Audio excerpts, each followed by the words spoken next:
கோவா மாநிலத்துல இழுபறி நடக்கிறதுக்கான வாய்ப்புகள் அதிகமாகவே இருக்குன்னு தனியார் ஊடகங்கள்ல சொல்லப்பட்டிருக்கு. இந்த நிலையில வாக்குப்பதிவு முடிஞ்ச 24 மணி நேரத்துக்குள்ளேயே ஓட்டிங் மிஷின் ரோட்ல மக்களுக்கு மத்தியில விளையாட்டு பொருள் மாதிரி கையாண்ட விஷயம் பொதுமக்களுக்கிடையே சர்ச்சையும் பரபரப்பையும் ஏற்படுத்தியிருக்கு. இது எல்லாமே பிஜேபி மறுபடியும் ஆட்சிக்கு வர்றதுக்காக செய்யற ஒரு மோசடி தான். யோகி ஆதித்யநாத் இயந்திரத்துல மோசடி செஞ்சு ஆட்சியை கைப்பற்ற முயற்சி பண்றாருன்னு சுவாமி பிரசாத் மௌரியா அவருடைய ட்விட்டர் பக்கத்துல தெரிவிச்சிருக்காரு.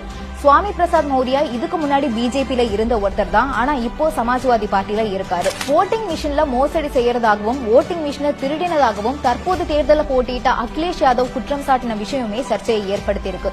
ஓட்டிங் மிஷின் இப்படி பொதுமக்கள் இடையே இருந்ததுனால பிஜேபி போன தடவை மாதிரியே இந்த தடவையும் எலெக்ஷன்ல மோசடி பண்றதா பொதுமக்களிடையேவும் கருத்துக்கள் நிலவிட்டு வருது. பிரதமர் மோடி அவர்களை இவிஎம் பிரதமர் என்று அவர்கள் அழைக்கிறார்கள்.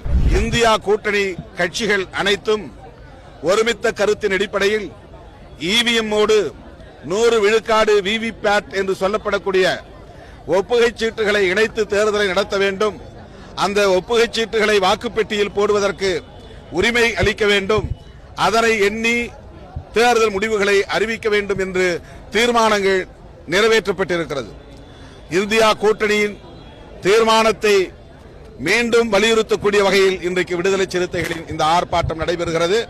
தொடர்ந்து ஜனநாயக சக்திகளை ஒருங்கிணைத்து இவிஎம்முக்கு எதிரான விழிப்புணர்வை மக்களிடத்தில் எடுத்துச் செல்வோம் என்பதையும் தெரிவித்துக் கொள்கிறேன். இவிஎம் எந்திரங்களை பயன்படுத்தி மோசடி செய்வதற்கு வாய்ப்புகள் உள்ளன என்பதை அது குறித்த தொழில்நுட்ப வல்லுநர்கள் ஆதாரங்களோடு நிறுவி வருகிறார்கள்.